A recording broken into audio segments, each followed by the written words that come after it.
नमस्ते प्यारे बच्चों, पास आओ और सुनो एक कहानी जो युगों युगों से चली आ रही है। मुझे तुम्हारी चमकती आंखें देखकर कितना अच्छा लगता है जब मैं कहानी सुनाता हूँ। एक सुंदर से मैदान में, बिल्कुल हमारे बगीचे के पीछे वाले जैसा, दो बहुत ही अलग कीड़े रहते थे। एक मेहनती छोटी चींटी जिसका नाम एंटोनिया था और एक बेफिक्र टिड्डा जिसका नाम हॉपर था। ये दोनों जिंदगी जीने के तरीके में एक दूसरे से बिल्कुल अलग थे। एंटोनिया एक चींटी के हिसाब से भी छोटी थी, लेकिन उसका हौसला आसमान जितना बड़ा था। दूसरी तरफ हॉपर लंबा था, उसकी टांगे कूदने के लिए एकदम सही थी और उसे संगीत बजाने का शौक था।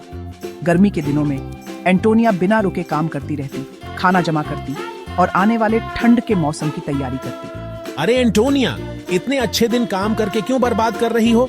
चलो मेरे साथ नाचो। धूप खिली है और हवा भी नाचने के लिए बिल्कुल सही है। माफ करना हॉपर, लेकिन हमें पता भी नहीं चलेगा और सर्दी आ जाएगी।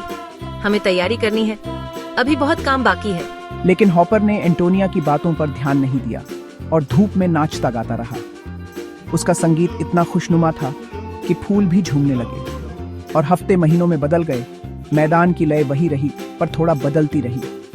गर्मी की धूप कम होने लगी, हवा में बदलाव के आसार दिखने लगे और हवा में ठंडक आने लगी। सर्दी के आने का एहसास होने लगा। किसी को पता भी नहीं चला और सर्दी की ठंडी हवाएं मैदान में आ गईं। बेचारा हॉपर सर्दी के लिए बिल्कुल तैयार नहीं था। उसके गर्मी के गाने सर्दी की ठंड से लड़ नहीं पा रहे थे। तो प्यारे बच्चों, हम अपने दोस्तों को यहीं छोड़ते हैं, एक सीख के साथ और आगे एक लंबी सर्दी के साथ। याद रखना, खेलने का भी समय होता है और काम करने का भी, और समझदारी इसी में है कि फर्क पता हो।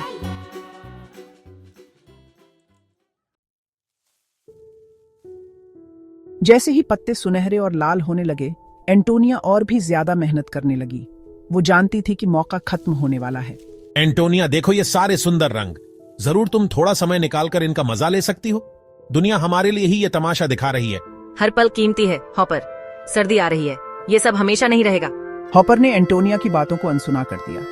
उसे यकीन था कि अच्छा समय कभी खत्म नहीं होगा, लेकिन कुदरत किसी का इंतजार नहीं करती मेरे प्यारों। और फिर एक दिन बिना बताए बर्फ के साथ सर्दी आ गई। बेचारे हॉपर को ठंड और भूख से बहुत देर से एंटोनिया की बातों की समझ आई। अरे मैं कितना बड़ा मूर्ख हूँ। काश मैंने एंटोनिया की बात मानी होती। अब मेरा क्या होगा? एंटोनिया, क्या तुम वहाँ हो? मुझे मदद चाहिए। हॉपर, क्या तुम हो? जल्दी अंदर आओ, तुम बाहर ठंड से जम जाओगे। अरे एंटोनिया, मुझे तुम्हारी बात माननी चाहिए थी।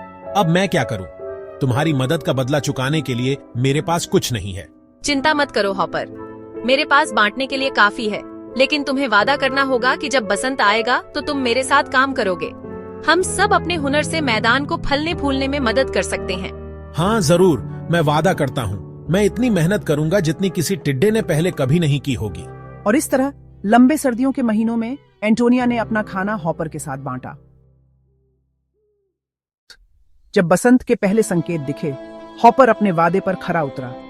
वो एंटोनिया के साथ काम करता, अपनी मजबूत टांगों से ऊंचे स्थानों से खाना लाता जहां एंटोनिया नहीं पहुंच सकती थी। बदले में एंटोनिया ने हॉपर को खाना सही तरीके से जमा करना और भविष्य के लिए तैयारी करना सिखाया। वे दोनों अच्छी टीम बन गए। जैसे जैसे बसंत गर्मी में बदला, एंटोनिया और हॉपर ने साथ मिलकर काम किया, अगली सर्दी के लिए भरपूर सामान जमा किया। लेकिन वे जिंदगी का मजा लेना भी नहीं भूले। हॉपर, क्यों ना तुम हमें कोई धुन सुनाओ? हमने आज खूब मेहनत की है और थोड़ा संगीत अच्छा रहेगा। जरूर मेरी प्यारी दोस्त, ये धुन तुम्हारे लिए है एंटोनिया।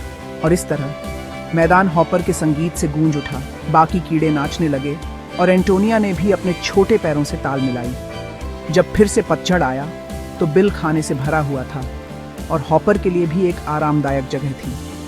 पता है एंटोनिया, मैंने कभी नहीं सोचा था कि मैं ये कहूंगा, लेकिन अब मैं सचमुच सर्दी का इंतजार कर रहा हूँ। और मैंने कभी नहीं सोचा था कि मुझे संगीत और नाचने में इतना मजा आएगा। हम दोनों ने बहुत कुछ सीखा है ना? हाँ, सचमुच मेरे प्यारो। एंटोनिया ने जिंदगी के छोटे छोटे सुखों का मजा लेना सीखा, जबकि हॉपर ने मेहनत और योजना बनाने का महत्व जाना। साथ मिलकर उन्होंने काम और खेल, तैयारी और आनंद के बीच एक सही संतुलन पाया।